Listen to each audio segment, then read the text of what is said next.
Chimbutle is an indigenous hamlet in the Ecuadorian countryside. Adriana Cáceres takes us to her field to show us why they're more poor than ever. When we can't afford fertilizer, this is all that grows. We can't sell anything. As in most indigenous communities, this one lacks decent education for the children. Only 2 teachers for the entire elementary school. All of our pleas have fallen on deaf ears, says 35-year-old Adriana, who has 5 children. Esperanza has been working the fields since she was 7 and says her hands are permanently stained from the soil. The cost of everything goes up except that of our produce. The president doesn't know anything about working yourself to the bone. All he does is send people to kill us, like my husband and son, who are in the capital risking their lives protesting. There should be equality for everyone in this country.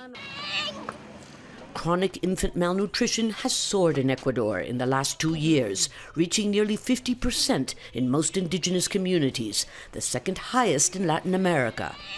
1 out of every 3 children is suffering from chronic malnutrition, and half of them are indigenous. Outside of the capital, mainly indigenous communities have been blocking highways as part of a 2-week-long strike. They want the world to know that their demands cannot wait.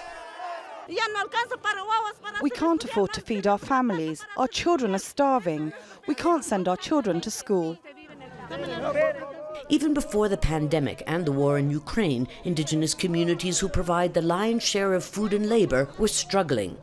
More than 50% of non-indigenous Ecuadorians are also supporting their demands for better education, fuel subsidies, health services, and a moratorium on bank debt.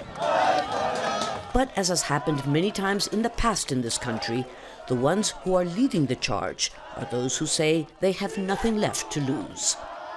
Lucia, Newman, Jazeera, Chimbutle, Ecuador.